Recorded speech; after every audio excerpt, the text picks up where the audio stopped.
Unacademy. Let's crack it.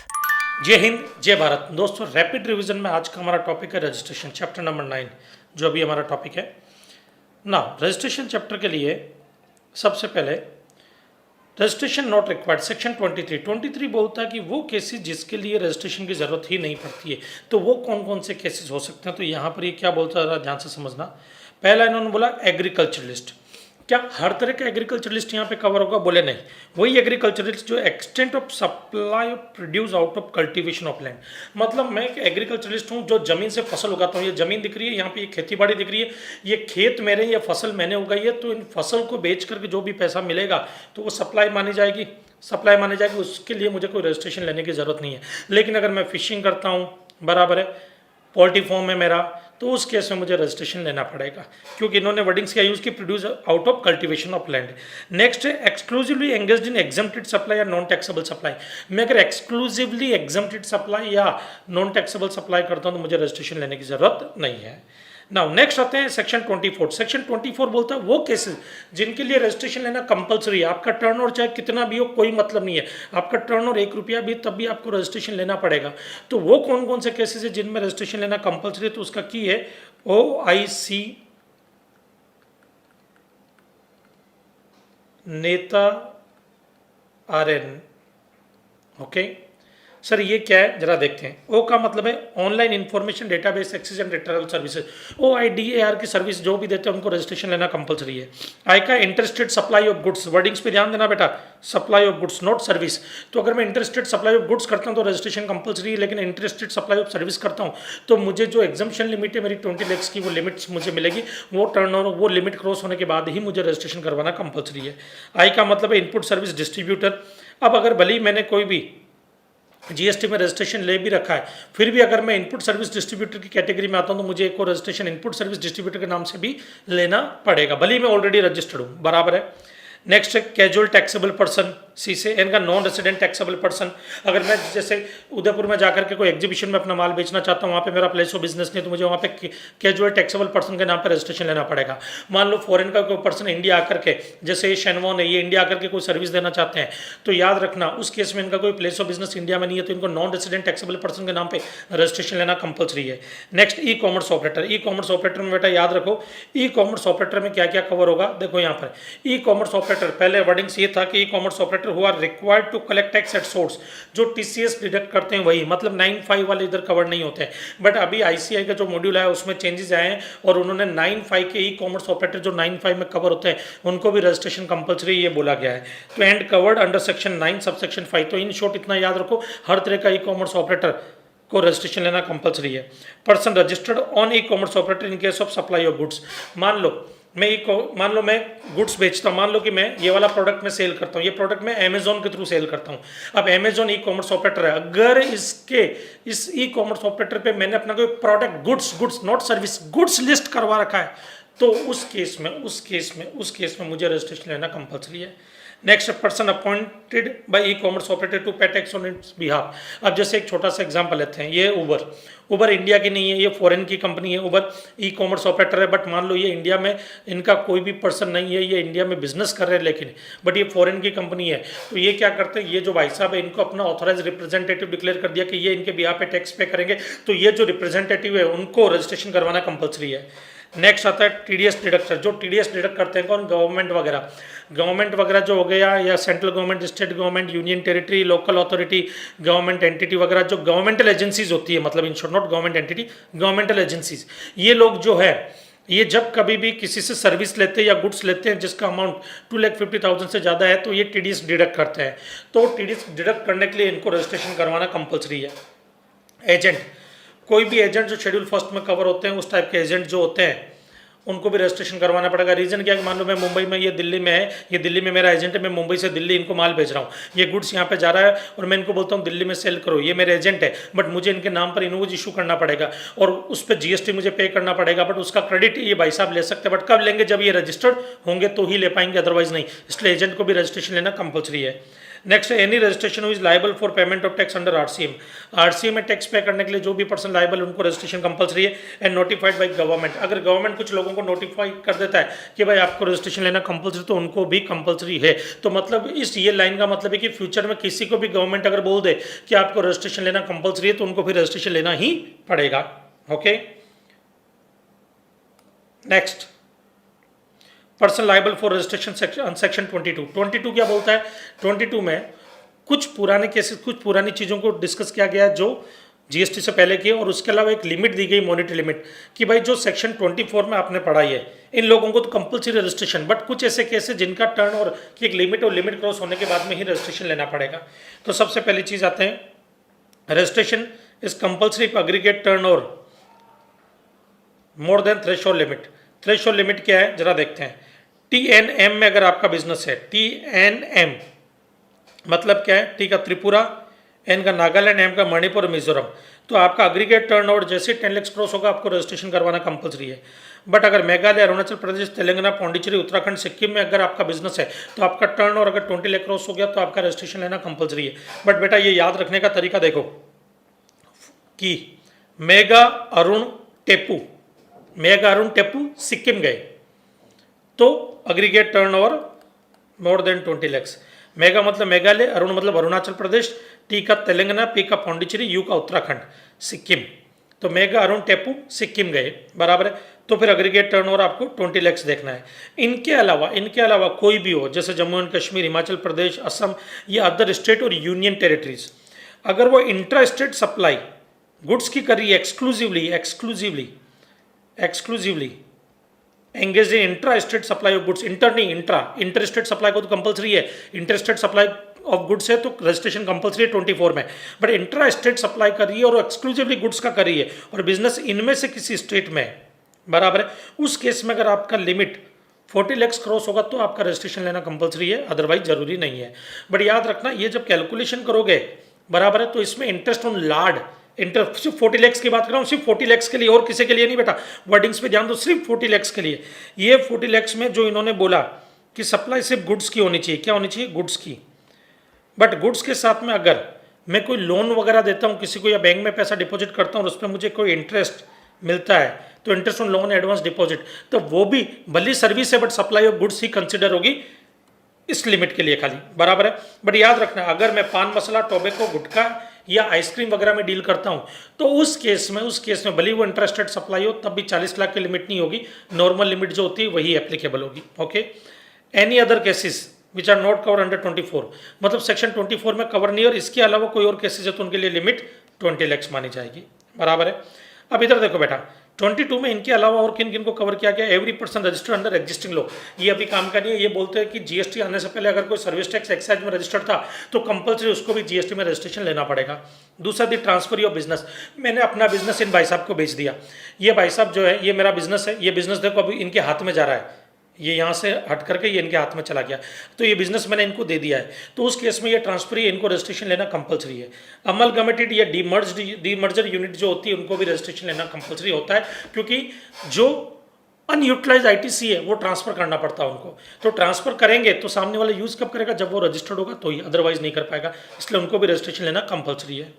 Now next आते हैं, ये नोट ऑलरेडी हम डिस्कस कर चुके हैं, अमेंडमेंट है ये वाला, इंटरेस्ट ऑन लार्ड वाला ही पॉइंट है ये, कि supply of service by way of discount interest on loan advance deposit shall be ignore while determining the whether a person is exclusively supplier of goods, but किस चीज़ के लिए?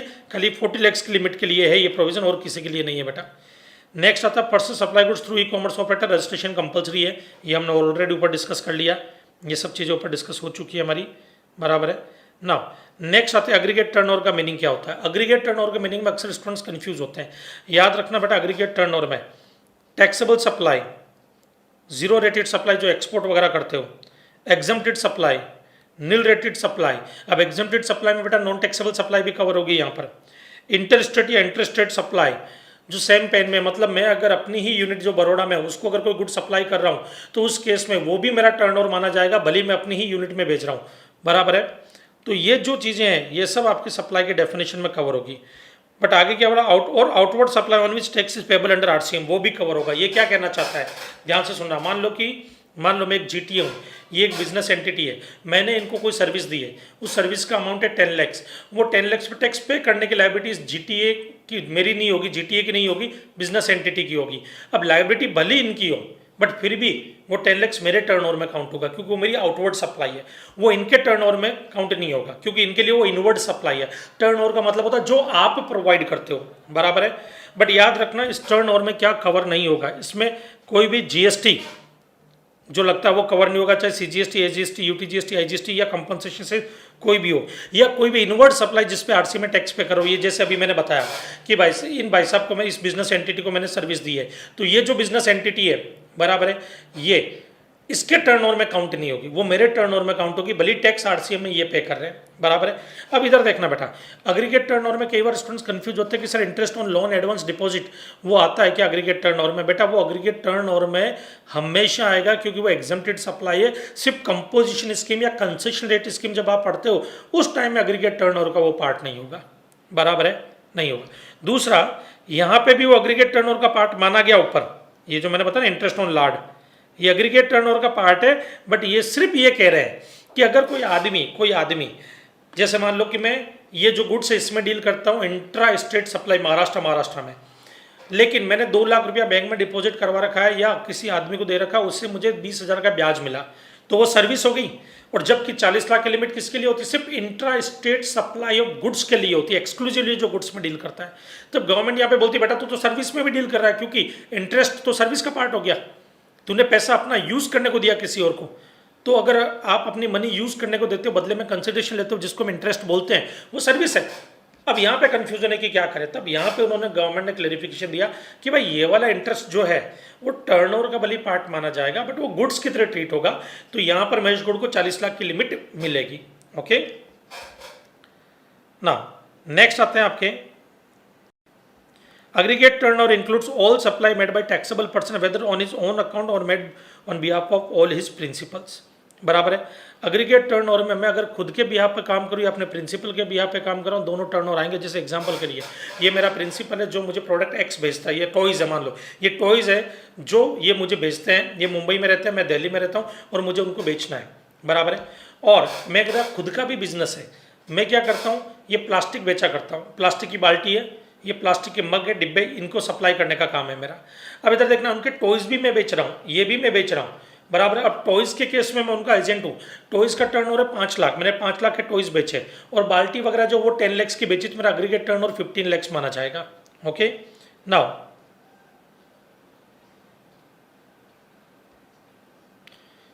Note 5, if goods are directly supplied from premises of the job worker.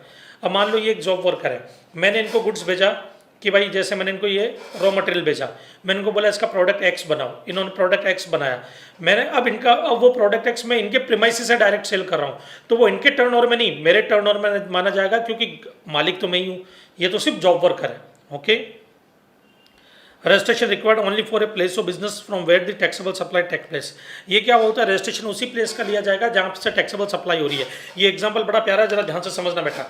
ये पंजाब है, यहाँ पे मेरी एक यूनिट है पंजाब में, एक बिजनेस, ये नीचे पंजाब लिखा हुआ है, ये मेरा एक बिजनेस है जो गुजरात में, ये मेरा एक बिजनेस है जो महाराष्ट्र में। 3 ऑफिस है, 3 ब्रांचेज है, 3 फैक्ट्री है, ये मान लो। पंजाब से मैं एग्जम्प्टेड सप्लाई कर रहा हूँ, बराबर है, और महाराष्ट्र से और गुजरात में मैं टैक्सेबल सप्लाई कर रहा हूँ। पंजाब या गुजरात में टैक्सेबल और एग्जम्प्टेड दोनों कर रहा हूँ, गुजरात में टैक्सेबल एग्जम्प्टेड दोनों कर रहा हूँ, तो देखो टैक्सेबल प्लस एग्जम्प्टेड दोनों कर रहा हूँ।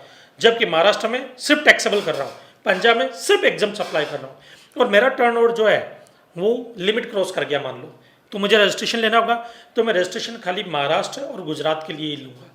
पंजाब में एक्सक्लूसिवली एग्जम्प्टेड सप्लाई दे रहा हूँ तो रजिस्ट्रेशन नहीं लूँगा। जहाँ से टैक्सेबल सप्लाई होती है रजिस्ट्रेशन वहीं के लिए लिया जाता है। तो भले मैं रजिस्ट्रेशन के लिए लाइबल हूँ, बट अगर मेरी कोई यूनिट एक्सक्लूसिवली एग्जम्प्टेड सप्लाई या नॉन टैक्सेबल सप्लाई दे रही है तो रजिस्ट्रेशन लेना जरूरी नहीं होता उनके लिए। Okay, next voluntary registration. Voluntary registration आप जब चाहो तब ले सकते हो।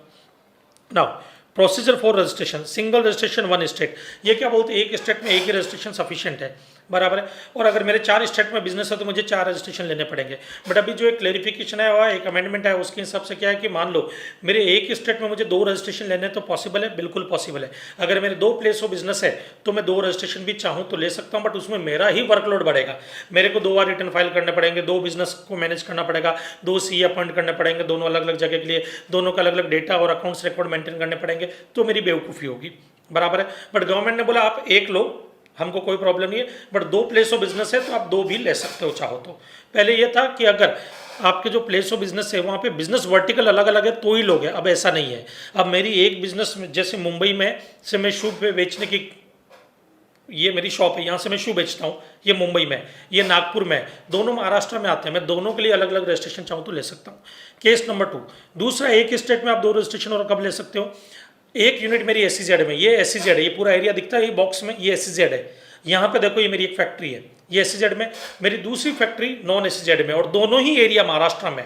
तो मुझे SEZ के लिए अलग रजिस्ट्रेशन लेना होगा, नॉन SEZ के लिए अलग रजिस्ट्रेशन लेना होगा। उसका रीजन क्या है? SEZ के जो बेनिफिट होते हैं, बराबर है, वो कहीं इस फैक्ट्री को ना मिल जाए, इसके लिए दोनों का अलग अलग रजिस्ट्रेशन लिया जाता है ना। तो ये SEZ का भी हो गया, ये भी हो गया। नेक्स्ट आता है डिस्प्ले ऑफ रजिस्ट्रेशन सर्टिफिकेट। जब मुझे रजिस्ट्रेशन सर्टिफिकेट मिल जाएगा तो बाकायदा मुझे अपनी शॉप में, अपनी फैक्ट्री में, अपने प्रीमाइसिस में एक बोर्ड लगा करके अपना रजिस्ट्रेशन नंबर वगैरह वो डिस्प्ले पे लगाना होगा ताकि लोगों को इजीली दिख सके। इफेक्टिव डेट ऑफ रजिस्ट्रेशन, मान लीजिए मेरा टर्न ओवर ये 1 नवंबर 2020 है, मेरा टर्न ओवर 1 नवंबर 2020 को एग्रीगेट टर्न ओवर जो है वो क्रॉस हो गया, मान लो 40 lakhs। मैं इंटरेस्टेड सप्लाई करता हूँ गुड्स में तो 40 lakhs की लिमिट पकड़ करके चलता हूँ, तो मुझे विद इन 30 डेज में रजिस्ट्रेशन के लिए अप्लाई कर देना है। मैंने रजिस्ट्रेशन के लिए अप्लाई किया 25 नवंबर को, विद इन 30 डेज में, तो मेरा इफेक्टिव डेट ऑफ रजिस्ट्रेशन क्या माना जाएगा? 1 नवंबर, जिस दिन मैं लाइबल था रजिस्ट्रेशन के लिए वो। लेकिन अगर मैं 30 डेज के बाद अप्लाई करता हूँ, आफ्टर 30 डेज, तो जिस दिन मुझे रजिस्ट्रेशन सर्टिफिकेट RC मिलेगा वो डेट मानी जाएगी क्या? Effective date of registration. तो इधर देखना, मान लो मैंने 25 नवंबर को किया और मुझे RC मिला 10 दिसंबर को, बट फिर भी इफेक्टिव डेट ऑफ रजिस्ट्रेशन मेरी 1 नवंबर मानी जाएगी क्योंकि विद इन 30 डेज मैंने एप्लीकेशन दे दी थी। बट लेकिन अगर मैंने एप्लीकेशन दी है 2 दिसंबर को और मुझे RC मिला 10 दिसंबर को, उस केस में फिर इफेक्टिव डेट ऑफ रजिस्ट्रेशन 10 दिसंबर मानी जाएगी। अब आते हैं आगे का प्रोसीजर क्या है। नाउ फ्रेंड्स, नेक्स्ट आता है प्रोसीजर। प्रोसीजर के अंदर चार्ट से समझते हैं हम। यहाँ पर प्रोसीजर में क्या होता है कि एक फॉर्म आता है REG 01। REG 01 ये फॉर्म है, जब कभी मुझे रजिस्ट्रेशन करवाना होगा तो इस फॉर्म के 2 पार्ट होते हैं, पार्ट A और पार्ट B। सबसे पहले मैं पार्ट A फिल करूँगा क्योंकि पार्ट B में अभी फिल नहीं कर सकता। क्यों नहीं कर सकता, रीज़न बताऊँगा। पार्ट A के अंदर मैंने अपना नाम, अपना पैन नंबर, अपना जो भी मोबाइल नंबर, मेल ID वगैरह वो सब डाल दिया। अब मेरा पैन नंबर जो उसकी वैलिडिटी वो वैलिड है या नहीं वो चेक किया जाता है CBDT की साइट पर जा करके, क्योंकि वहाँ पर मेरे पैन की सारी डिटेल है, वो डिपार्टमेंट चेक कर लेगा। उसके बाद में मेरा मोबाइल नंबर वगैरह OTP भेज करके वो चेक करते हैं। जैसे ये सारा प्रोसीजर हो जाएगा तो फिर एक TRN number, transaction reference number generate होता है।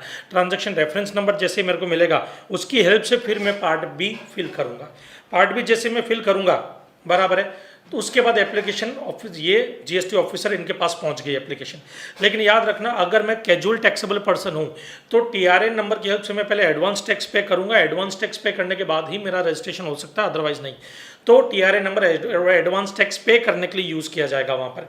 अब यहाँ पर जैसे मेरी एप्लीकेशन ऑफिसर के पास पहुँच गई, ये जो ऑफिसर है ये क्या करेंगे, उस एप्लीकेशन को चेक करेंगे। अगर इनको लगता है कि सब कुछ डिटेल डॉक्यूमेंट्स इन्फॉर्मेशन प्रॉपर है ना बेटा, तो इधर देखो, जैसे ही प्रॉपर ऑफिसर के पास सेट मेरी एप्लीकेशन गई और सब कुछ प्रॉपर है तो 3 वर्किंग डेज के अंदर ये मुझे क्या कर देंगे, रजिस्ट्रेशन सर्टिफिकेट दे देंगे। बट मान लो मेरी एप्लीकेशन प्रॉपर नहीं है तो उस केस में 3 वर्किंग डेज में ही ये मुझे इंटीमेट करेंगे कि आपकी ये प्रॉब्लम है, ये गड़बड़ है, या ये डॉक्यूमेंट, ये इन्फॉर्मेशन प्रॉपर नहीं है। तो मुझे नेक्स्ट 7 वर्किंग डेज में, नेक्स्ट 7 डेज में मुझे क्या करना पड़ेगा, वो सारी इन्फॉर्मेशन, जैसे ही मुझे ये नोटिस देंगे विद इन 3 डेज में, जैसे नोटिस मिलेगा उसके नेक्स्ट 7 डेज में मैं क्या करूंगा, इनको सारी इन्फॉर्मेशन दूंगा। जैसे मैंने इन्फॉर्मेशन को वापस दे दी ऑफिसर को नेक्स्ट 7 डेज में, उसके बाद ये नेक्स्ट 7 डेज में जैसे इन्फॉर्मेशन मिलेगी उसके नेक्स्ट 7 डेज के अंदर रजिस्ट्रेशन सर्टिफिकेट दे देंगे। रजिस्ट्रेशन मेरा RC मुझे मिल जाएगा, ग्रांट कर देंगे। लेकिन अब इधर देखना है यहाँ पर बेटा, मान लो अगर विद इन 7 डेज में जो मुझे 7 डेज में इनको इन्फॉर्मेशन देनी थी वो मैंने नहीं दी, अगर बराबर है, इन्होंने बोला कि इन्फॉर्मेशन प्रॉपर नहीं, मुझे वो इन्फॉर्मेशन भेजनी थी, मैंने वो इन्फॉर्मेशन नहीं भेजी, उस केस में क्या होगा बेटा, उस केस में ये मेरी एप्लीकेशन रिजेक्ट कर देंगे, फिर मुझे नई एप्लीकेशन ही देनी पड़ेगी। अच्छा सर एक बात बताओ, अगर विद इन 3 डेज़ में ये नहीं जागते हैं, आपने इनको एप्लीकेशन दे दी, ये नहीं जागे, इन्होंने आपकी कोई भी इन्फॉर्मेशन मान लो आपने प्रॉपर फर्निश नहीं की बट इन्होंने ध्यान नहीं दिया, तो बेटा ये प्रिज्यूम किया जाएगा कि मेरा रजिस्ट्रेशन हो गया है और इनको मुझे आरसी देना पड़ेगा। लेकिन अगर ध्यान रखना बेटा, मैंने इन्होंने मुझे इन्फॉर्मेशन मांगी, विद इन 3 डेज़ में बोला कि महेश गौड़ आपकी XYZ इन्फॉर्मेशन प्रॉपर नहीं, इसको अच्छे से ये इन्फॉर्मेशन हमारे को सबमिट करो। वो इन्फॉर्मेशन मैं इनको नेक्स्ट 7 डेज़ में सबमिट करता हूँ, बट याद रखना वहीं पर मैं वो इन्फॉर्मेशन अभी भी प्रॉपर नहीं दे रहा हूँ, बट इन्होंने उसके खिलाफ कोई एक्शन नहीं लिया, तब भी ये माना जाएगा कि मेरा रजिस्ट्रेशन हो गया है वहाँ पर। ओके, तो ये पूरा का पूरा प्रोसीजर यहाँ पे लिखा हुआ है। डीम्ड अप्रूवल, ये जो अभी मैंने बताया था वो वाला केस है। नाउ फ्रेंड्स, हमारा नेक्स्ट अमेंडमेंट है रजिस्ट्रेशन चैप्टर में। सर रजिस्ट्रेशन चैप्टर में काफ़ी ज़्यादा अमेंडमेंट है बेटा, क्लैरिफिकेशन भी है, अमेंडमेंट भी है और काफ़ी ज़्यादा है, बट हमने उनको सिंप्लीफाई किया। देखो रजिस्ट्रेशन चैप्टर का अमेंडमेंट देखे ना, तो ये यहाँ से शुरू होता है, देखो ये वाला पार्ट, फिर ये पार्ट, उसके बाद ये कंटिन्यू चल रहा है, फिर ये वाला पार्ट, ये पार्ट, फिर ये पार्ट, तो काफ़ी ज़्यादा ऐसा हो गया। तो हमने क्या किया, ये एक फ्लो चार्ट बनाया जिसमें सारे ऊपर के सारे पार्ट्स कवर कर लिए इस फ्लो चार्ट के अंदर। तो ये फ्लो चार्ट भी आप पढ़ लेंगे, समझ लेंगे, तब भी मोर देन सफिशिएंट है, बट इसको पढ़ने से पहले मुझे कुछ पुराना आपको एक पार्ट समझाना पड़ेगा जो इससे कनेक्टेड है। तो जरा आते हैं हम उस पर। सबसे पहले रजिस्ट्रेशन में अभी ये कॉन्सेप्ट आ गया आधार बेस्ड रजिस्ट्रेशन। जब आप रजिस्ट्रेशन के लिए एप्लीकेशन देते हैं तो आपको आधार की डिटेल भी देनी पड़ेगी। आधार ऑथेंटिकेशन बहुत ज़रूरी हो गया अभी, उसी को लेकर के कुछ अमेंडमेंट्स हैं। जैसे एग्जांपल के लिए सेक्शन 25 सब सेक्शन 6B क्या बोलता है, फ्रेश रजिस्ट्रेशन। अगर आप रजिस्ट्रेशन करने के लिए एप्लीकेशन दे रहे हैं तो मालूम है आप REG 01 फॉर्म फिल करेंगे, उसमें एक पार्ट ए होता है, एक पार्ट बी होता है। पार्ट ए फिल करते हैं तो आपको ट्रांजैक्शन रेफरेंस नंबर मिलता है, उसके हेल्प से आप पार्ट बी फिल करते हो, और पार्ट बी जब फिल करते हैं तो ये माना जाता है आपने रजिस्ट्रेशन के लिए एप्लीकेशन सबमिट कर दी। ओके, अब यहाँ पर ये क्या बोलते हैं कि जब आप डिटेल सबमिट करोगे तो उस वक्त इस बार आपको याद रखना है कि आपको आधार ऑथेंटिकेशन भी करना है, आधार की डिटेल भी देनी है एप्लीकेशन सबमिशन के टाइम पर। तो fresh registration under GST will be Aadhaar number based and the authentication will be on the basis of Aadhaar number. अब उसके बाद एक केस आता है एग्जिस्टिंग रजिस्टर्ड पर्सन। कुछ ऐसे लोग जो ऑलरेडी रजिस्टर्ड है और जब उन्होंने रजिस्ट्रेशन लिया था, जैसे GST तो हमारा 2017 में आ गया था 1 जुलाई 2017, तो उस तारीख से लेकर के बाद में जिन्होंने 17-18 में रजिस्ट्रेशन करवाए उन्होंने कोई आधार डिटेल तो दी नहीं है, तो उनका जब रजिस्ट्रेशन हुआ था तो पैन नंबर की हेल्प से हो गया था, पैन नंबर की डिटेल उन्होंने सबमिट की थी। अब क्वेश्चन ये है कि उनके केस में क्या होगा, तो उनके लिए ये बोला गया कि उनको आधार की डिटेल अब सबमिट करनी पड़ेगी। तो existing registered person will also have to get verified through Aadhaar number और other method with specified time. Sir ये अदर मेथड क्या होता है बेटा, कई बार क्या होता है आधार ऑथेंटिकेशन पॉसिबल नहीं होता। जैसे मान लो किसी के पास आधार नंबर ही नहीं है, क्या करेगा। मेरा एक दोस्त जो नेपाल से इंडिया में आकर के बिजनेस कर रहा है, उसके पास कोई आधार नंबर नहीं है, बट उसको GST में रजिस्ट्रेशन लेना पड़ेगा यहाँ पर, तो वो आधार की डिटेल तो दे ही नहीं सकता है। तो क्या होगा, ऐसे कई सिचुएशन होती है जिनमें आपके पास आधार नंबर नहीं होता है, या कई बार ऐसा होता है आधार नंबर होता है बट आधार ऑथेंटिकेशन आप नहीं करवाते, तो उस केस में अदर ऑल्टरनेटिव मेथड यूज़ किए जाते हैं। बराबर, वो अदर ऑल्टरनेटिव मेथड में क्या होता है, डिपार्टमेंट फिजिकल वेरिफिकेशन करेगा, उसके बाद आपका रजिस्ट्रेशन करेगा, वो आपके ऑफिस प्रीमाइसेस में आकर के देखेगा कि भाई आपका ऑफिस जो है प्रॉपर जगह पे है ना, जिस जगह पे आपने बताया वहीं पे ना, बिजनेस हो रहा है नहीं हो रहा है, वो सब चीज़ें आकर के चेक करेगा कहीं ऐसा तो नहीं फेक रजिस्ट्रेशन नंबर ले रहे हो आप। बराबर है, या कई बार क्या होता है फिजिकल वेरिफिकेशन भी पॉसिबल नहीं होता है, नहीं होता पॉसिबल, जैसे लॉकडाउन लग गया अभी कोविड के अंदर नहीं पॉसिबल है। बराबर है, तो उस केस में डॉक्यूमेंटेशन वेरिफिकेशन करता है डिपार्टमेंट, और देन उसके बाद में आपका रजिस्ट्रेशन करता है वो। तो अदर मेथड भी वो यूज कर सकते हैं। Note, if not done registration will be cancelled. अगर किसी ने भी आधार ऑथेंटिकेशन नहीं करवाया तो उसका रजिस्ट्रेशन कैंसिल किया जा सकता है, या अदर स्पेसिफाइड मेथड जो आधार ऑथेंटिकेशन की जगह पे यूज किए जा सकते हैं उनको यूज नहीं किया, उनके थ्रू वेरिफिकेशन नहीं की, तब भी रजिस्ट्रेशन कैंसिल किया जा सकता है। नाउ नेक्स्ट आता है 25(6)(c). ये क्या बोलता है section 25 subsection 6(c)? Partnership form, trust, HUF, AOP, BOI, body corporate, उनका क्या होगा भाई। आधार नंबर तो एक इंडिविजुअल का होता है, अब HUF, फॉर्म, ट्रस्ट, इन सबका पैन नंबर हो सकता है बट आधार नंबर तो इनका हो ही नहीं सकता, तब क्या करें। तब उन्होंने क्या बोला कि भाई जब किसी फर्म को रजिस्ट्रेशन करवाना हो, बॉडी कॉरपोरेट को रजिस्ट्रेशन करवाना हो, किसी ट्रस्ट को एओपी बीओआई को रजिस्ट्रेशन करवाना है, तो फर्म के केस में किसी भी पार्टनर का आधार नंबर लगेगा, वो देना पड़ेगा आधार ऑथेंटिकेशन के लिए। ट्रस्ट के केस में किसी ट्रस्टी का आधार ऑथेंटिकेशन होगा। एचयूएफ में कर्ता का आधार कार्ड लगेगा। एओपी बीओआई इनके अंदर जो भी रिप्रेजेंटेटिव पर्सन होंगे, ऑथराइज रिप्रेजेंटेटिव एओपी बीओआई के, उनका आधार ऑथेंटिकेशन। और बॉडी कॉर्पोरेट के में डायरेक्टर का, तो डायरेक्टर जो है वो बॉडी कॉर्पोरेट का, तो उनका तो कोई आधार नंबर होगा, उसकी हेल्प से आधार ऑथेंटिकेशन किया जाएगा। Now if does not have Aadhaar, verification will be by other method in manner as may be specified, जो ऑलरेडी अभी मैंने ऊपर बताया आपको। 25(6)D ये मोस्ट इंपॉर्टेंट है बेटा। यहां पर हम पढ़ेंगे कुछ स्पेसिफाइड पर्सन के बारे में।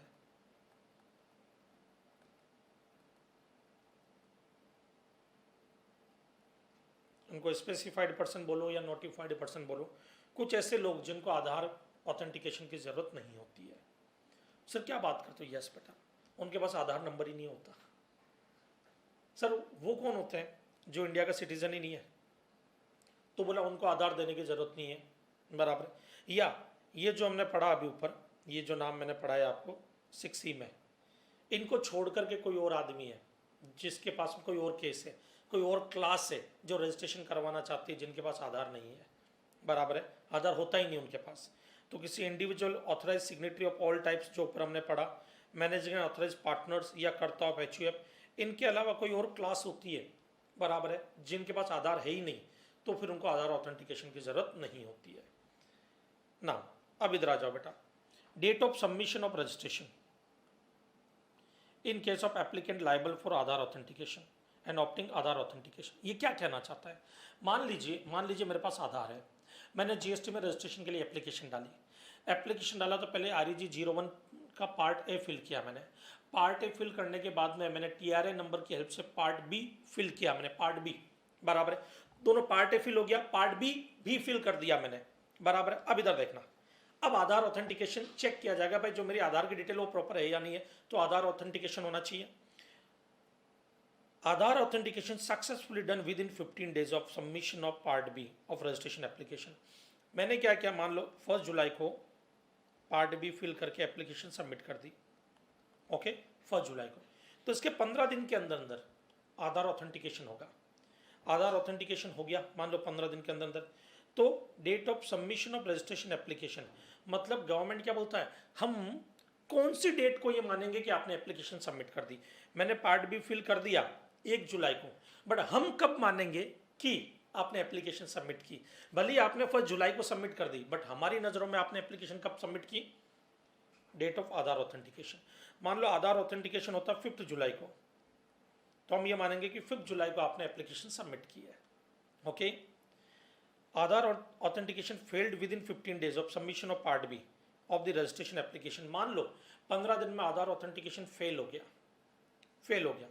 अब यहाँ पर कुछ इशू आ गया जिसकी वजह से मैच नहीं हो रहा था, बराबर। कई बार होता ना कि पैन कार्ड में अलग नाम होता है, आधार कार्ड में अलग नाम होता है। जैसे ये कई लोग होते हैं पैन कार्ड में अपने जो नाम के साथ में पेरेंट्स का नाम यूज़ करते हुए आधार कार्ड में नहीं किया, कई ऐसे केसेस आए अभी, बराबर। आधार ऑथेंटिकेशन फेल हो गया किसी भी रीजन से, तब 15th डे 15वां दिन for submission of part B of registration application, वो माना जाएगा कि आपने एप्लीकेशन दे दी, मतलब 15 जुलाई, ओके। चलो, ये फिजिकल वेरिफिकेशन का। जब आधार ऑथेंटिकेशन पॉसिबल नहीं हो किसी भी रीजन से, तो फिजिकल वेरिफिकेशन किया जाएगा, बराबर है। और अगर फिजिकल वेरिफिकेशन पॉसिबल नहीं तो डॉक्यूमेंट्री वेरिफिकेशन होता है, बराबर है। तो ये सब चीज़ें जो है ना बेटा, ये ऊपर ये फिर नीचे समरी दी है मैंने, इन सबको एक चार्ट फॉर्म में मैं पूरा का पूरा कवर कर रहा हूँ आपको। सारी चीज़ें ये जो है ना ये सब कवर हो जाएगी यहाँ पर। Concept of deem registration under registration procedure, इसमें सर ये क्या है, यहाँ पे हम पढ़ेंगे जो ये नोटिफाइड पर्सन है ना बेटा, इनको याद रखना आप, ये वाले लोग जिनको ये नोटिफाइड ही लिख देता हूँ मैं यहाँ पे, नोटिफाइड पर्सन। ये जो नोटिफाइड पर्सन है इनके बारे में पढ़ेंगे, तो ये नाम याद रखना। नोटिफाइड पर्सन का मतलब वो लोग जिनके पास इंडिया में आधार नहीं है। नहीं होने के कई रीज़न हो सकते हैं। पहला, वो इंडिया के सिटीज़न नहीं है, और दूसरा वो individual authorise signatory of all types managing and authorise partner या कर्ता ऑफ एचयूएफ नहीं है। बराबर है। चलो अब आते हैं उस फ्लो चार्ट में जिसमें सारे अमेंडमेंट एक साथ कवर हो जाएंगे। खाली ये फ्लो चार्ट भी पढ़ करके चले गए तब भी रजिस्ट्रेशन चैप्टर के 80% अमेंडमेंट कवर हो जाएंगे। बेटा समझना इसको, एग्जाम्पल से समझाता हूं। मान लो मेरा नाम है महेश गौड़ और मैं नेपाल का हूं। ओके, मैं इंडिया में बिजनेस करने के लिए आया हूं। ओके, तो मैं सिटीजन ऑफ इंडिया हूं? नो, तो मेरे पास आधार तो होगा नहीं। या फिर मैं नोटिफाइड पर्सन में से हूं, मतलब मैं इंडिविजुअल नहीं हूं, मैं इंडिया का ही हूं बट मैं इंडिविजुअल की कैटेगरी में नहीं आ रहा, ऑथराइज सिग्नेटरी नहीं हूं, मैनेजिंग एंड ऑथराइज पार्टनर नहीं हूं, या कर्ता हुआ एचयूएफ नहीं हूं, मतलब किसी भी रीजन से मेरे पास आधार है ही नहीं। नो, तो मतलब दोनों ही केस में मैं कौन हो सकता हूं? नोटिफाइड पर्सन जो 25(6)D में कवर थे। अब मैंने क्या किया? रजिस्ट्रेशन के लिए एप्लीकेशन डाली। एप्लीकेशन में पार्ट ए मैंने फिल कर दिया, फिर मैंने पार्ट बी फिल किया। बराबर, टीआरएन ट्रांजैक्शन रेफरेंस नंबर की हेल्प से पार्ट बी फिल किया। जैसे मैंने पार्ट बी फिल किया वो डेट मान ली जाएगी कि मैंने एप्लीकेशन दे दी। मान लो मैंने 1 जुलाई को पार्ट बी फिल किया,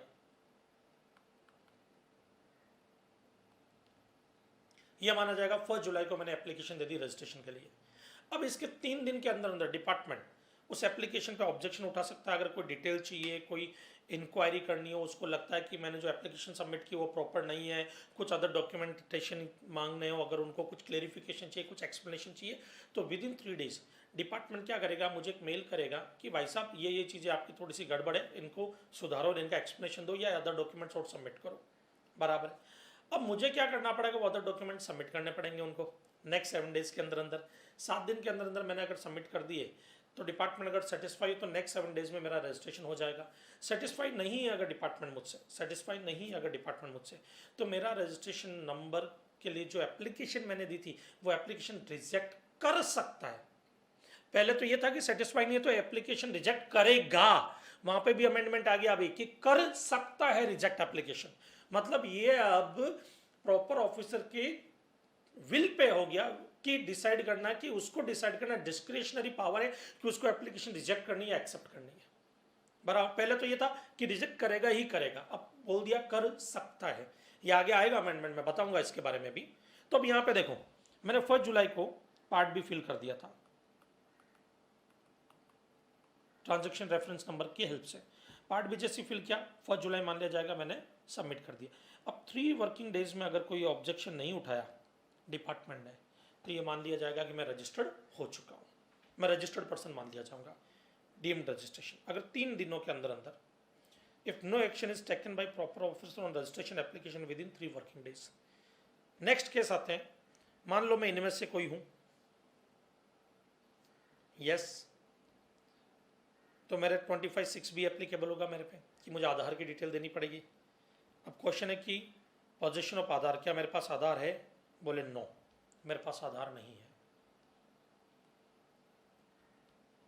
आधार है? बोले नो, मेरे पास आधार नहीं है। या फिर यस, मेरे पास आधार है बट मैं आधार ऑथेंटिकेशन नहीं करवाना चाहता। बराबर, आधार ऑथेंटिकेशन नहीं करवाना चाहता तो क्या होगा? तो सबसे पहली चीज, मेरे पास आधार है नहीं है तो applicant not willing to obtain Aadhaar just for getting GST registration. मतलब मेरे पास आधार नहीं है और मैं आधार लेना भी नहीं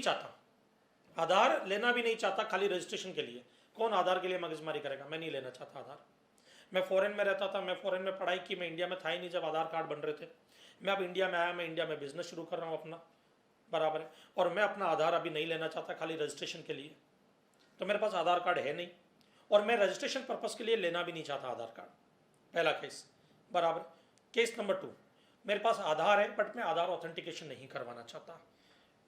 बराबर है, आधार है बट मैं आधार ऑथेंटिकेशन नहीं करवाना चाहता तो क्या होगा? इधर देखना, तो मेरी जो वेरिफिकेशन है ना वो ऑल्टरनेटिव मीन्स से होगी। ऑल्टरनेटिव मेथड क्या होगा? जब आधार ऑथेंटिकेशन नहीं होता तो फिजिकल वेरिफिकेशन, जो मैंने बताया, डॉक्यूमेंट्री वेरिफिकेशन।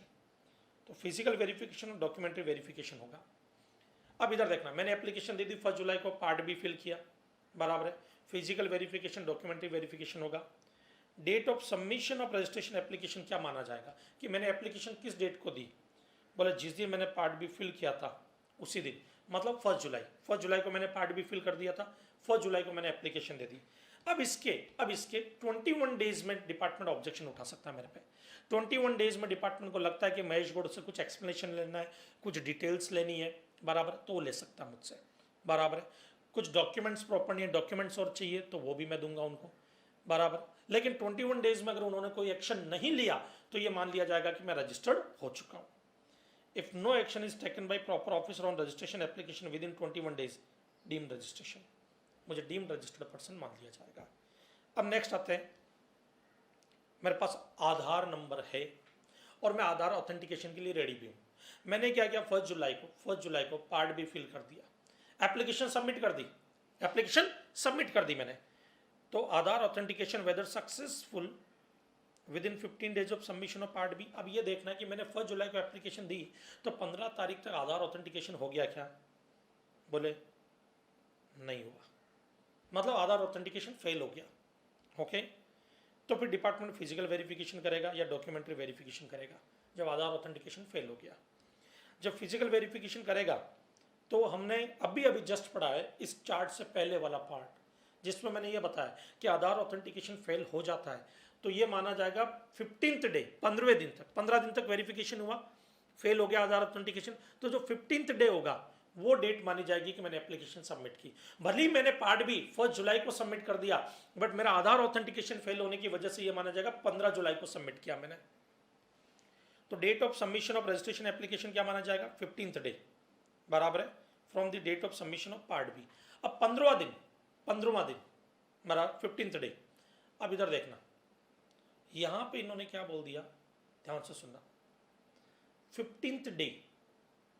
अब 15th डे को माना जाएगा एप्लीकेशन सबमिट हुई है, और 15th डे के बाद में 21 दिन तक, 21 याद रखना, 21 दिन, 21 सॉरी नॉट 21 21 दिन तक डिपार्टमेंट ने अगर कोई एक्शन नहीं लिया, मतलब ये ध्यान सुनो, 15th डे एक्सपायर होने दो, उसके बाद 21 दिन में अगर डिपार्टमेंट ने कोई ऑब्जेक्शन नहीं उठाया आगे, बराबर है, तो उस केस में आप रजिस्टर्ड पर्सन मान लिए जाओगे।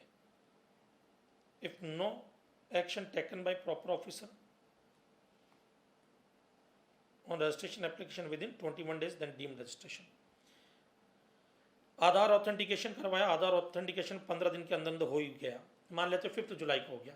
Okay, then date of authentication of Aadhaar number, तो ये माना जाएगा 5 जुलाई को मैंने एप्लीकेशन सबमिट की, और 5 जुलाई के 3 दिन के अंदर डिपार्टमेंट जो होगा वो कोई एक्शन ले लेगा। अगर उनको कुछ इंक्वायरी करनी हो, मुझसे कुछ और डिटेल चाहिए, मेरी एप्लीकेशन रिजेक्ट करनी हो, जो कुछ भी है, तो उनको एप्लीकेशन रिजेक्ट करने से पहले तो उनको जो डिटेल चाहिए वो डिटेल के लिए मुझे मेल करेंगे, जो डॉक्यूमेंटेशन चाहिए, जो एक्सप्लेनेशन चाहिए। अगर उन्होंने 3 दिन के अंदर मुझे ऐसा कोई मेल नहीं किया, no action is taken by proper officer within 3 working days, 3 दिन कहाँ से, 5 जुलाई से, 5 जुलाई से, बराबर है, जब आधार ऑथेंटिकेशन हुआ उस डेट से, तो मैं डीम्ड रजिस्टर्ड पर्सन मान लिया जाऊंगा। ओके, समझ में आया बेटा? अब इधर आ जाओ, ये प्रोसीजर है जो ऑलरेडी आप पढ़ चुके हो बेटा। खाली यहाँ पे मुझे ये चीज़ समझानी है कि जब आप एप्लीकेशन सबमिट करते हो, application shall be forwarded to proper officer. जब सबमिट करते हो, proper officer examine the application and accompanying the document. तो मैंने आपको बताया पार्ट भी फिल करने के बाद में प्रॉपर ऑफिसर देखेगा कि डॉक्यूमेंट वगैरह सब प्रॉपर है या नहीं है, ये चीज़ चेक करेगा वो। जब ये चीज़ चेक करेगा, ये चीज़ देखेगा वो, बराबर है, तो उसके बाद या तो वो सेटिस्फाइड है आपके डॉक्यूमेंट वगैरह से, तो सेटिस्फाइड है तब तो कोई दिक्कत नहीं है, 3 दिन के अंदर आपको रजिस्ट्रेशन नंबर मिल जाएगा, आधार ऑथेंटिकेशन के 3 दिन के अंदर, बराबर है। और अगर आप नोटिफाइड पर्सन हो, बराबर, तो पार्ट भी फिल करने के 3 दिन के अंदर मिल जाएगा आपको आधार रजिस्ट्रेशन नंबर, और नहीं मिला तो मान ली जाओगे आप डीम्ड रजिस्टर्ड हो। लेकिन अगर आपके जो डिटेल डॉक्यूमेंट आपने भेजे वो प्रॉपर नहीं है तो क्या होगा? तो उस केस में if the application and the accompanying document is proper order, no, तो proper officer issue notice electronically within 3 working days. 3 दिन में आपको प्रॉपर ऑफिसर नोटिस देगा, भाई ये कुछ चीज़ें आपकी प्रॉपर नहीं है, क्लेरिफिकेशन दो। फिर आपने क्लेरिफिकेशन सबमिट किया, has that applicant furnished the clarification information and document within 7 working days from the receipt of notice। जैसे नोटिस मिलेगा उसके 7 दिन में आप क्लेरिफिकेशन दोगे या नहीं दोगे? नहीं दोगे तो proper officer may reject the application for reason to be recorded. अब ये पहले विल था, ये देखो यहाँ पर, ये पहले विल था, उसको मे कर दिया गया, कट करके अमेंडमेंट है। इसका मतलब पहले अगर आपने क्लेरिफिकेशन वगैरह नहीं दिया तो डिपार्टमेंट आपकी एप्लीकेशन रिजेक्ट करता था। अभी ये बोल दिया कि डिपार्टमेंट का प्रॉपर ऑफिसर देखेगा कि क्या वो इन्फॉर्मेशन इतनी ज़रूरी है कि उसके बिना रजिस्ट्रेशन नहीं किया जाना चाहिए, तब तो वो एप्लीकेशन रिजेक्ट कर देगा। अगर उनको लगेगा इन्फॉर्मेशन कोई खास ज़रूरी नहीं है, रजिस्ट्रेशन फिर भी हो सकता, तो रजिस्ट्रेशन एप्लीकेशन एक्सेप्ट भी कर सकता है।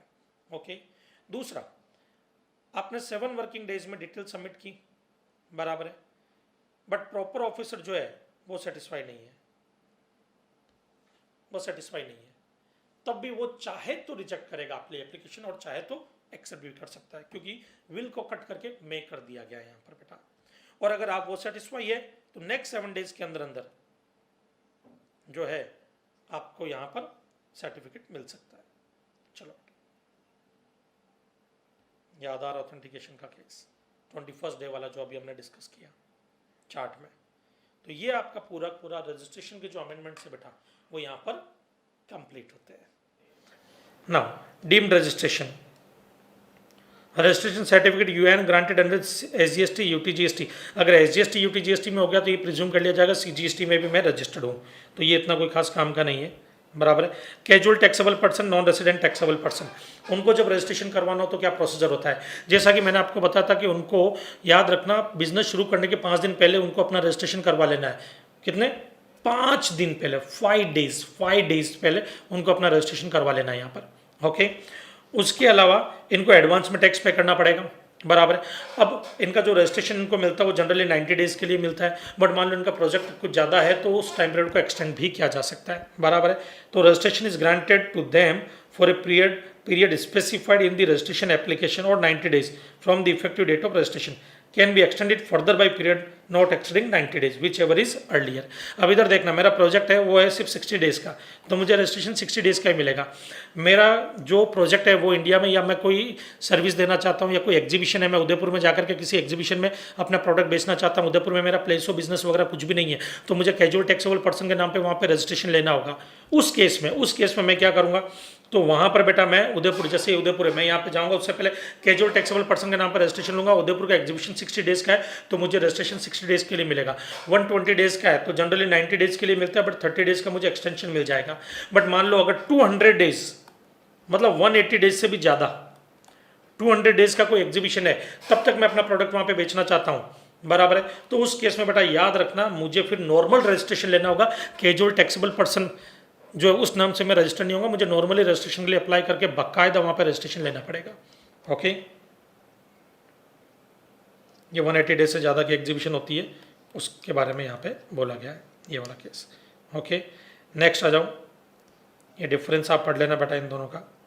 अमेंडमेंट ऑफ रजिस्ट्रेशन में अमेंडमेंट का मतलब क्या, मैंने आरसी ले लिया, मैंने रजिस्ट्रेशन सर्टिफिकेट ले लिया, मेरे बिजनेस का ये रजिस्ट्रेशन सर्टिफिकेट है। अब मुझे इसमें कोई इन्फॉर्मेशन चेंज करनी है तो क्या होगा, तो इन्फॉर्मेशन 2 तरह की होती है, एक होती है कोर इन्फॉर्मेशन और एक other than core information. Core information के लिए तो मुझे डिपार्टमेंट की परमिशन लेनी होगी, मैं पहले अप्लाई करूंगा, बराबर है। अप्लाई करने के बाद में डिपार्टमेंट उसको अप्रूवल देगा और उसके बाद ही वो चेंज होगी। बट जो अदर देन कोर इन्फॉर्मेशन है, जैसे मोबाइल नंबर, मेल आईडी वगैरह, वो मैं खुद भी जाकर के पोर्टल पे कभी भी चेंज कर सकता हूँ, मुझे उसके लिए कोई भी प्रॉपर ऑफिसर की अप्रूवल की जरूरत नहीं होती है। कोर इन्फॉर्मेशन जैसे क्या क्या हो सकता है, लीगल नेम में कोई चेंज हुआ हो, मैंने अपना स्टेट बदल दिया, मुंबई में बिजनेस करता था, बिजनेस राजस्थान से कर रहा हूँ, बराबर है। एडिशनल प्लेस ऑफ बिजनेस कोई है, इन सब के लिए जैसे ये कोई इवेंट होता है, ये कोई सिचुएशन क्रिएट होती है, मुझे विद इन 15 डेज में अप्रूवल लेना पड़ेगा। मान लो मैंने अपना बिजनेस आज राजस्थान शिफ्ट कर दिया मुंबई से, तो आज से विद इन 15 डेज के अंदर अंदर मुझे अप्रूवल लेना पड़ेगा, और जैसे ही मैं अप्लाई करूंगा उसके नेक्स्ट 15 डेज के अंदर अंदर डिपार्टमेंट मुझे क्या कर देगा, अप्रूवल दे देगा और इन्फॉर्मेशन चेंज हो जाएगी। लेकिन अगर मुझे फ़ोन नंबर वगैरह चेंज करवाने, मेल आई डी चेंज करवानी, तो वो खुद में जाकर के ऑनलाइन पोर्टल पर चेंज कर सकता हूँ। नेक्स्ट आता है कैंसिलेशन ऑफ रजिस्ट्रेशन। रजिस्ट्रेशन किन किन केसेस में कैंसिल हो सकता है ना फ्रेंड्स। नेक्स्ट है cancellation of registration. Cancellation of registration जो है वो क्या बोलता है कि भाई ऑफिसर खुद अपने ऑन मोशन से, या आप में से कोई एप्लीकेशन दे कि भाई हमको हमारा रजिस्ट्रेशन कैंसिल करवाना है, तो या कोई इसी पर्सन की डेथ हो जाए तो उसका जो लीगल रिप्रेजेंटेटिव है वो अगर एप्लीकेशन दे कि हमको रजिस्ट्रेशन कैंसिल करवाना है, बराबर। ये कोई भी सर्कमस्टांस जो इनमें अगर इस सिचुएशन में या ऑन मोशन से ऑफिसर खुद रजिस्ट्रेशन कैंसिल कर सकता है आपका, बराबर। ये कौन कौन सी सिचुएशन में हो सकता है जरा देखते हैं। बिजनेस अगर डिसकंटिन्यू हो गया, बराबर है। दूसरा बिजनेस ट्रांसफ़र कर दिया कि जैसे कि ये पर्सन है, इनकी डेथ हो गई है, बराबर, तो इनका ये बेटा है, ये बेटे ने क्या किया, अपने बिजनेस, पापा के बिजनेस को कंटिन्यू नहीं करना चाहता, ये उन्होंने ट्रांसफ़र कर दिया, तो इनको पहले रजिस्ट्रेशन कैंसिल करवाना पड़ेगा, बराबर है। Amalgamated with other legal entity, ये कंपनी है ए लिमिटेड, ये बी लिमिटेड के साथ मर्ज हो गई या अमलगमेट होगी, तो उस केस में ए लिमिटेड जो है उसको अपना रजिस्ट्रेशन कैंसिल करवाना पड़ेगा। डी मर्जर के केस में जैसे ये एक्स लिमिटेड है, अब इस एक्स लिमिटेड का डी मर्जर हुआ, X one limited X two limited बनी, तो एक्स लिमिटेड जो उनको अपना रजिस्ट्रेशन कैंसिल करवाना पड़ेगा, बराबर है। या कॉन्स्टिट्यूशन में कोई चेंज हो गया, ये 4 लोग दिख रहे हैं, ये पार्टनरशिप फर्म है, ABCD फर्म, ये पार्टनरशिप फर्म है, अब ये बॉडी कॉर्पोरेट बन रही है, बराबर है, ये बॉडी कॉर्पोरेट बन रही है, ये लिमिटेड कंपनी में कन्वर्ट हो रहे हैं, उस केस में इस फर्म को अपना रजिस्ट्रेशन कैंसिल करवाना पड़ेगा क्योंकि ये नया रजिस्ट्रेशन लेंगे, बराबर है। या कोई भी आदमी जो सेक्शन 22-24 में लायबल नहीं है अभी रजिस्ट्रेशन के लिए, तो वो अपना रजिस्ट्रेशन कैंसिल करवा सकता है, बराबर है ना। जब भी रजिस्ट्रेशन कैंसिल होगा तो डिपार्टमेंट डायरेक्ट आपका रजिस्ट्रेशन कैंसिल नहीं करेगा। आज जैसे मान लीजिए कि एक छोटा सा एग्जांपल लेता है, आज 1 दिसंबर है, मैंने एप्लीकेशन दी कि भाई रजिस्ट्रेशन मेरा कैंसिल कर दीजिए, तो डिपार्टमेंट पहले मेरे रजिस्ट्रेशन को सस्पेंड करेगा कुछ पर्टिकुलर टाइम पीरियड के लिए, तब तक वो प्रोसीडिंग करेगा, वो क्या करेगा, वो देखा कि मेरे कितने लाइबिलिटीज़ कितने ड्यूज बाकी है, फिर वो सब मुझे पे करने होंगे, देन उसके बाद वो रजिस्ट्रेशन कैंसिल होता है। ये पूरा एक प्रोसीजर होता है, बराबर है। Now cancellation registration bye proper officer, कुछ केसेस ऐसे हैं जिनमें प्रॉपर ऑफिसर आपका रजिस्ट्रेशन कैंसिल कर देगा, मतलब आप बिना अप्लाई के, आप अप्लाई नहीं करोगे फिर भी वो कैंसिल कर देगा। तो किन किन केसेस में डिपार्टमेंट डायरेक्ट आपका रजिस्ट्रेशन कैंसिल कर सकता है, बट कैंसिल करने से पहले आपको हियरिंग का एक मौका जरूर देगा वो। पहला case, a registered person has contravened such a provision of the act, आप एक्ट के कुछ प्रोविजन से आप उनको फॉलो नहीं करते, कॉन्ट्रावेंशन का केस है। कौन कौन से प्रोविजन हो सकते हैं, he does not conduct any business, मान लो कि मैंने रजिस्ट्रेशन ले लिया, बराबर, और रजिस्ट्रेशन के अंदर मैंने क्या किया, प्लेस ऑफ बिजनेस डिक्लेयर किया मुंबई को, बट मैं अपना बिजनेस मुंबई से कंडक्ट ही नहीं कर रहा हूँ, पुणे से कर रहा हूँ, कहीं और से कर रहा हूँ, तो उस केस में मेरा रजिस्ट्रेशन कैंसिल हो सकता है। दूसरा, ही इशू इनवॉइस और bill without supply of goods और सर्विसेज, इन भाई साहब को मैंने कोई गुड्स या सर्विसेज नहीं दिए बट मैं इनको फेक इनवॉइस दे रहा हूँ, मेरा रजिस्ट्रेशन डिपार्टमेंट कैंसिल कर सकता है। Next, wallet provision of section 171 of the act, 171 है एंटी प्रॉफिटरिंग के लिए। एंटी प्रॉफिटरिंग में क्या होता है कि अगर मान लो पहले जो प्रोविजन एक्साइज और सर्विस टैक्स के थे, वो एक्साइज और सर्विस टैक्स के प्रोविजन की वजह से मेरी कॉस्ट बढ़ी हुई थी प्रोडक्ट की, क्योंकि मुझे सेट ऑफ नहीं मिलता था, या मैं अगर डीलर हूँ तो मुझे वेट का क्रेडिट एक्साइज ड्यूटी का अगर सेट ऑफ नहीं मिलता था, तो क्या करता था मैं, जो वेट का क्रेडिट है वो ले नहीं पाता था, और मैं क्या करता था वहाँ पे अपना कॉस्ट बढ़ा देता था। या एक्साइज ड्यूटी का क्रेडिट वेट के अगेंस्ट नहीं मिल पाता है, तो उस वजह से भी मैं अपना क्या करता था, क्रेडिट बढ़ा देता था। वेट का तो फिर भी वेट के अगेंस्ट मिल सकता था क्योंकि जब मैं बेचूंगा तब, बट एक्साइज ड्यूटी का तो बिल्कुल भी नहीं मिल सकता था अगर मैं सेल करता हूँ। तो इधर देखना ध्यान से, मैं मैन्युफैक्चरर हूँ, मैंने कुछ गुड्स जो है वो बनाए और मैंने आपको बेचे हैं, मैंने आपसे एक्साइज ड्यूटी भी ली, वैल्यू एडिड टैक्स भी लिया, अब आपको एक्साइज ड्यूटी का क्रेडिट नहीं मिलेगा तो आपकी क्या कॉस्ट बढ़ जाएगी, बट जीएसटी में ऐसा कुछ नहीं है, तो उसकी वजह से आपकी कॉस्ट कम होनी चाहिए, बट कॉस्ट कम होगी तो उसका जो बेनिफिट है वो पास ऑन करना पड़ेगा आपको, किसको, कस्टमर को। अगर आप वो पास ऑन नहीं करते हो तो आपका रजिस्ट्रेशन कैंसिल कर दिया जाएगा। या रूल 10A के प्रोविजन जो है वो मैं फॉलो नहीं करता हूँ, बराबर है। नेक्स्ट आते हैं आपके, a person paying tax under section 10 composition scheme के अंदर है अगर, बराबर, and not furnish return 3 consecutive tax period, 3 consecutive tax period से मैं रिटर्न फर्निश नहीं कर रहा हूँ, मेरा जो रजिस्ट्रेशन है वो कैंसिल हो जाएगा। अगर मैं रेगुलर स्कीम के अंदर हूँ और 6 मंथ से मैं अपना रिटर्न फर्निश नहीं कर रहा हूँ, मेरा रजिस्ट्रेशन कैंसिल हो जाएगा। या मैं वॉलंटरी रजिस्ट्रेशन लेता हूँ बट मैंने अपना बिजनेस शुरू नहीं किया, 6 महीने हो गए बट मैंने अपना बिजनेस शुरू नहीं किया, मेरा रजिस्ट्रेशन कैंसिल हो जाएगा। नेक्स्ट आता है registration obtained by means of fraud, wilful misstatement, या कोई फेक इन्फॉर्मेशन या कुछ फैक्ट को छिपा करके मैंने कोई रजिस्ट्रेशन लिया है, तब भी मेरा रजिस्ट्रेशन कैंसिल किया जा सकता है। बट हियरिंग का एक अपॉर्चुनिटी मुझे यहाँ पर मिलेगी। The proper officer shall not cancel the registration without giving the person an opportunity of being heard. ना नेक्स्ट आते हैं section 29 sub section 5 payment of ITC on cancellation. अब ये जो है ये आपके आईटीसी चैप्टर के अंदर लाइव सेशन के अंदर जो है आपका ऑलरेडी डिस्कस हो चुका है वहाँ पर। नेक्स्ट है some clarification of bank account details may be furnished after obtaining registration certificate. Rule 10A जो है and rule 21 of CGST rule amended. ये जो है न्यू रूल 10A आया, वो क्या बोलता है भाई, कुछ केसेस के अंदर आप जब रजिस्ट्रेशन लेते हो तो उसी वक्त आपको बैंक डिटेल सबमिट करनी पड़ती है जब रजिस्ट्रेशन एप्लीकेशन फाइल करते हो। बट यहाँ पे कुछ केसेस में उन्होंने बोला कि आप 45 दिन के अंदर अंदर चाहो, बराबर है, तब आप एप्लीकेशन आप बैंक डिटेल दे दोगे तब भी चलेगा। तो इधर देखो registered person has an option to give his bank account detail after obtaining registration but within 45 days from the date of grant of registration और due date of the furnishing return whichever is earlier. जो return furnish करने की due date है या RC मिली उसमें से which ever is earlier है वहाँ से 45 days के अंदर अंदर आपको दे देना है क्या, बैंक डिटेल। अब इधर देखना बेटा, अगर मैंने ये बैंक डिटेल नहीं दी 10A वाली तो क्या होगा, तो बेटा ये देखो ये वॉयलेशन और प्रोविजन ऑफ रूल 10A मिला आपको ये तो वॉयलेशन में आ जाएगा, मेरा रजिस्ट्रेशन कैंसिल हो जाएगा अगर 45 days में मैंने बैंक डिटेल नहीं सबमिट की। पहले तो साथ में देनी पड़ती तब तो फिर भी अलग से देनी पड़ रही है। ओके, कोई डाउट? पक्का ना बेटा। नेक्स्ट केस आता है second point, manner of furnishing the details of state/union territory in application for registration by a TDS detector in a state union territory where he does not have a physical presence। इधर देखो बेटा, मैं मुंबई का रहने वाला हूँ, महाराष्ट्र के अंदर, राजस्थान के अंदर मेरा कोई फिजिकल प्रेजेंस वगैरह कुछ भी नहीं है वहाँ पर, बराबर है। और मान लो कि मैं गवर्नमेंट हूँ, महाराष्ट्र गवर्नमेंट, और मुझे मान लो कि वहाँ पे कोई TDS डिडक्ट करना है, बराबर, उसके लिए मुझे रजिस्ट्रेशन लेना पड़ेगा।